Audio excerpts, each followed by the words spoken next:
Muhammad al-Mukhtar al-Jakani al-Shanqiti.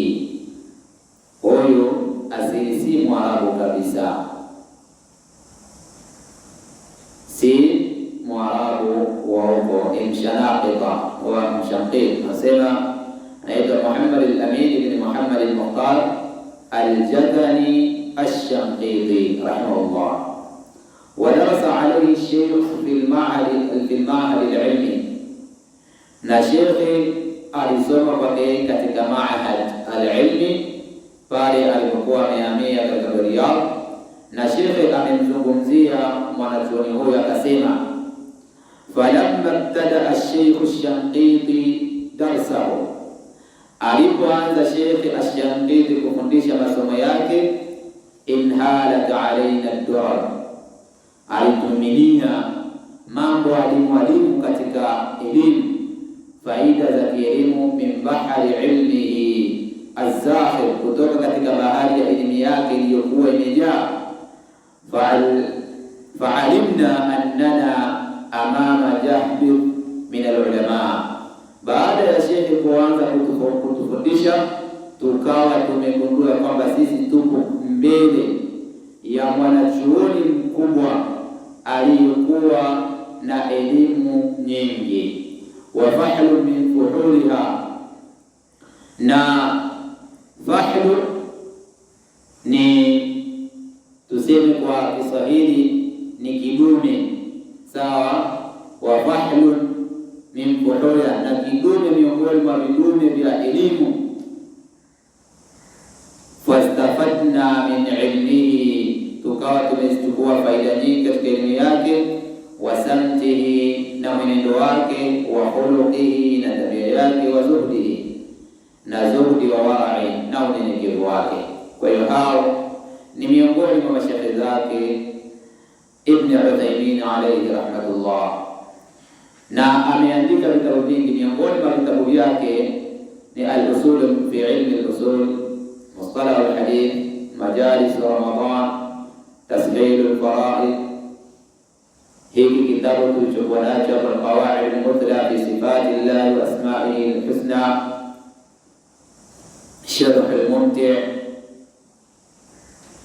sharh Riyadh as-Salihin, na vitabu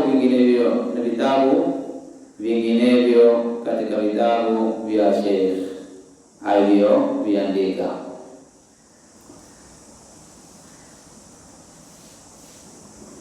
Miongoni mwa fadhila za Sheikh,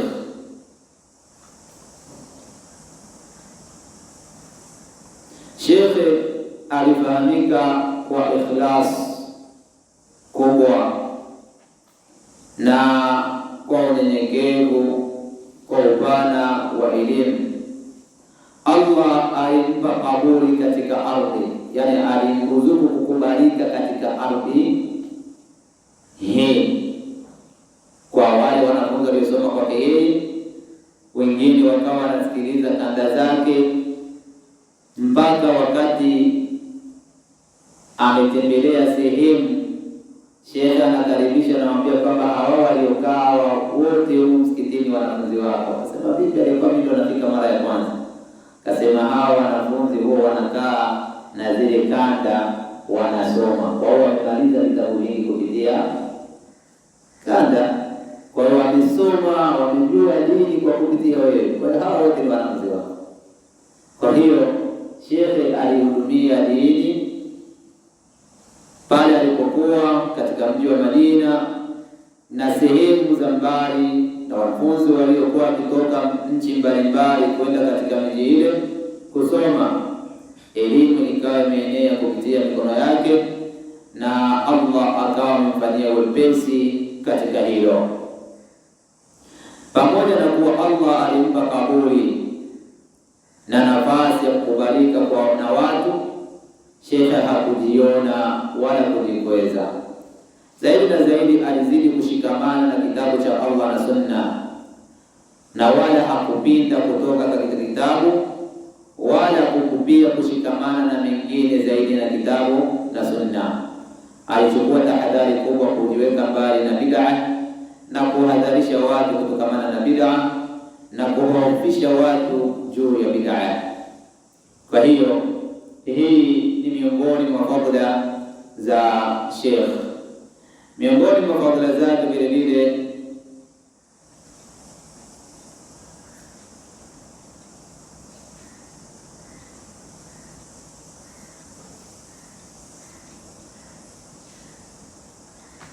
kwamba Allah alimruzuku yeye kuwa alimu al-umma, ni mwanachuoni wa watu wote tukamoja, bali hawakunufaika naye wale watu waliokuwa wamechukua sehemu kubwa katika elimu. Imana akija mwanafunzi aliyekuwa ni mdogo, alikuwa na uwezo wa kukaa katika darasa zake akasikiliza na kuelewa, na akija mwanafunzi aliyekuwa amesogea sehemu kubwa katika elimu, alikuwa na uwezo wa kukaa chini na kusoma na kustafidi zaidi na zaidi. Shekhi aliheshimiwa na wanafunzi, na jambo la kuheshimiwa na wanafunzi hii ni maarufu. Mwanafunzi kawaida humheshimu shekhi wake, lakini alikuwa heshima yake haiishii kwa wanafunzi, bali mpaka kwa watawala wa nchi walimheshimu sana shekhi. Laqad kana lishaykh rahimahullah inda ulati amri hadhihi albilad almubaraka manzilatan khassa. Shekhi alikuwa na nafasi ya kipekee kwa watawala wa nchi hiyo,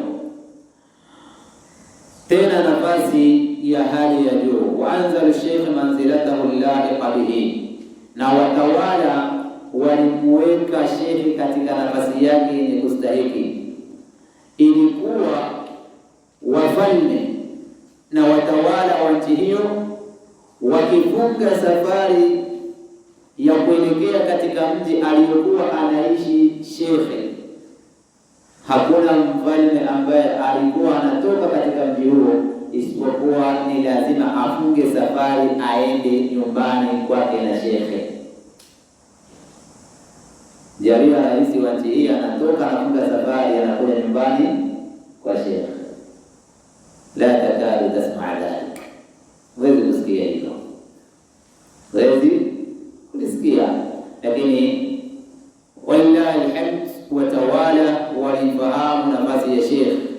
Kila anayeenda alikuwa anaenda katika mji wa Qasim anamtembelea shekhe, bali mpaka wakamtengea shekhe bweni la wanafunzi wake na ikramu zingine,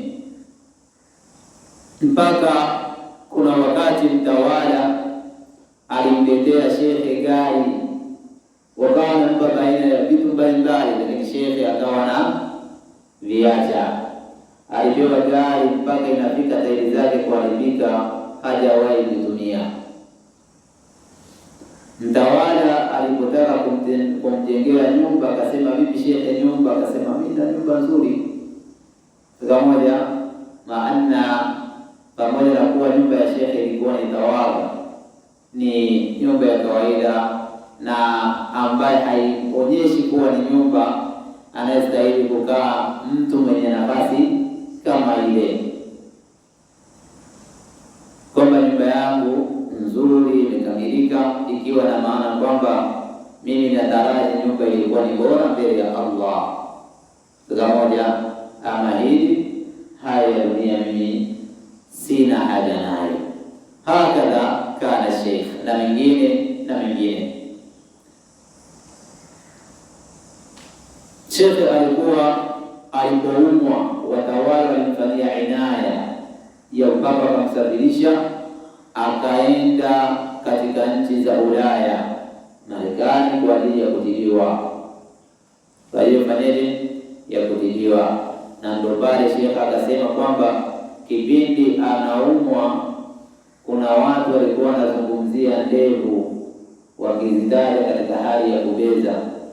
Shekhe anasema kuna baadhi wanaweza kama nasikia, lakini halikuwa hajui Kiingereza. Akasema nilitamani lao nikikuwa najua kukiongea vizuri kile Kiingereza nikawaelezea faida za ndevu, Na hapo Sheikh alitaja katika mnasaba wa kuhimiza watu kuzijua lugha mbalimbali, kwamba unaweza kufikia wakati unasikia mtu anasema jambo ambalo ima ni la upotoshaji, na usiwe na njia kuwasaidia wale watu kuondoa katika hali waliokuwa nayo.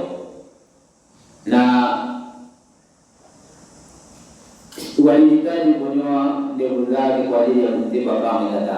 Kusema kama ni hali hiyo, sio ni hali bakili, tasubiri kwa lengo la kutafuta radhi za Allah subhanahu wa ta'ala. Fahakadha kana Sheikh rahimahullahu ta'ala, hivyo ndivyo alivyokuwa Sheikh alayhi rahmatullah.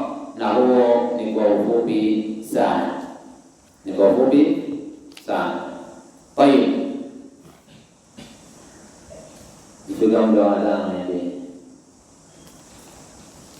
bismillah. Tutaanza na mukaddima. Hapa kuna mukaddima miwili. Kuna mukaddima wa Sheikh Abdul Aziz ibn Abdullah ibn Baz. Nadhani tutasoma mukaddima huo, ikiwa tutamaliza mapema tutasoma na mukaddima wa Sheikh, kisha tutasimama. Taqdim li samahati Sheikh Abdul Aziz ibn Abdullah ibn Baz. Utangulizi wa Sheikh Abdul Aziz Abdullah ibn Baz. Alhamdulillah wassalat wassalam ala rasulillah.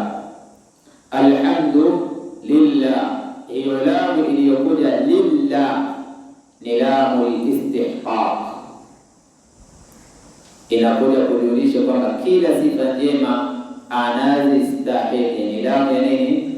Al-istihqaq, bimaana kila sifa njema anazistahili Allah.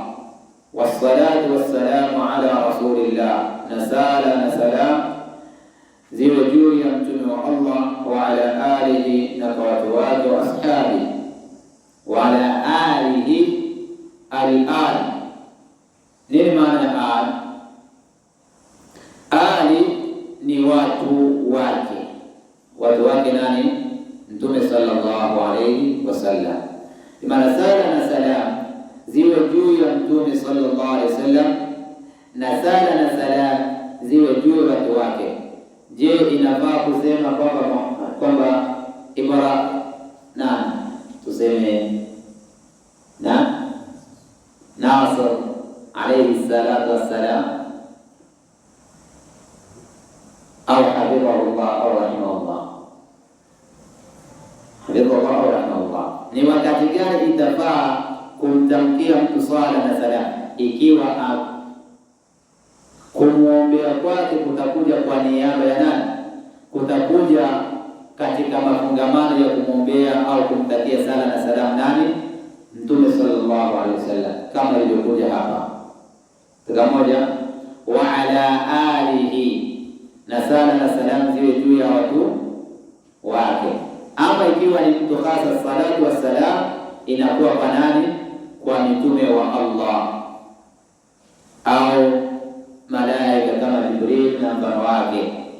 Ama kwa watu wengine ukimtaja, ikiwa ni sahaba radhiyallahu anhu, ikiwa ni mtu aliyokufa au yuko nasema rahimahullah, ikiwa yuko bado yuko naweza kusema rahimahullah au hafidhahullah, akiwa yuko nasema rahimahullah. Na hakuna tatizo kwa kusema rahimahullah kwa mtu aliyokuwa hai. Wa qur rabbi irhamhuma. Moja, hii ni dua waombea wazazi wako, rabbi irhamhuma. Hiyo irhamhuma haianzi kwa pale watakapokufa, hata wakiwa hai unaombea katika swala kwamba qur rabbi irhamhuma kama rabbayani saghira. Kwa hii ni dua ambayo Allah ametuamuru na kututaka sisi tuwaombee wazazi wetu. Ni ipi dua iliyokuwa ni bora kwa wazazi? Rabbi irhamhuma. Sawa, ubora wake unatoka Allah mwenyewe kaidhinisha, na alipotuamuru sisi kuwaombea wazazi hakutuamuru tuwaombee wengine, isipokuwa alituamuru tuwatakie rehema wazazi wetu kwa Allah.